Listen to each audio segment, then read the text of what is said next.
उसने सांप को फन के पास पंजों से दबाया। अब सांप को दबा लेता है, फिर चोंच से इतने प्रहार किए कि वह अधमरा हो गया। पकड़ ढीली पड़ते ही खरगोश का बच्चा मुख से निकल आया, परंतु निश्चेष सा वहीं पड़ा रहा। अब वो बेहोश जैसा हो जाता है।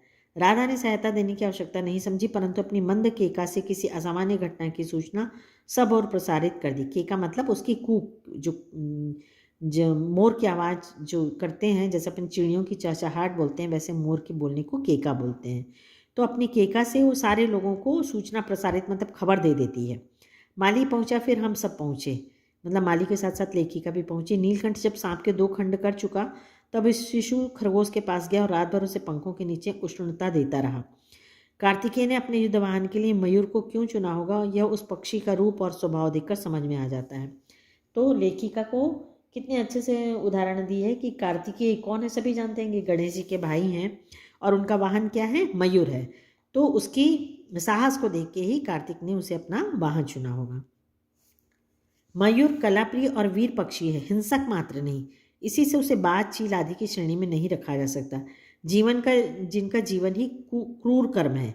तो मयूर कैसा है, वीर है, बहादुर है, लेकिन कलाप्रिय है, मतलब उसका जो मन है वो हिंसक नहीं है। और बाज और चील उसी के जैसे बड़े हैं, लेकिन वो हिंसक हैं, कभी उनके में इतनी दयालुता, इतनी करुणा नहीं होती है, इसीलिए उन दोनों को अलग अलग किया है। नीलकंठ में उसकी जातिगत विशेषताएं तो थी ही, उसका मानवीकरण भी हो गया था।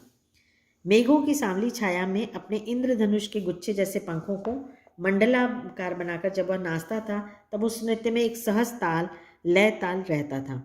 आगे पीछे दाहिने बाएं क्रम में घूमकर वह किसी अलक्ष्य सम पर ठहर जाता था। राधा नीलकंठ के समान नहीं नाच सकती थी, परंतु उसकी गति में भी एक छंद रहता था। वह नृत्य मगन नीलकंठ की दाहिनी ओर के पंख को छूती हुई बाईं ओर निकल आती थी और बाएं पंख को स्पर्श कर दाहिनी ओर।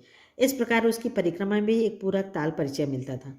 तो दोनों नाचते थे और मोरनी उसके जैसे तो नहीं नाच सकती थी, लेकिन उसी के जैसे कोशिश करती थी, उसके साथ ही नाचती थी। इस प्रकार उसकी परिक्रमा में भी एक पूरक ताल परिचय मिलता था। नीलकंठ ने कैसे समझ लिया कि उसका नृत्य मुझे बहुत भाता है। अब उसको मालूम था कि लेखिका को उसका नाच बहुत अच्छा लगता है, यह तो नहीं बताया जा सकता, परंतु अचानक एक दिन वह मेरे जालीघर के पास पहुंचते ही अपने झूले के नीचे उतर कर आ गया और पंखों को संतरंगी मंडलाकार छाता बनाकर नृत्य की भंगिमा खड़ा हो गया। तब से वह नृत्य भंगिमा नृत्य का क्रम बन गई थी। अब उसको मालूम था इस तरह का नाच बहुत पसंद है, तो वो हमेशा उसको इम्प्रेस करने के लिए वैसे ही खड़ा हो जाता था।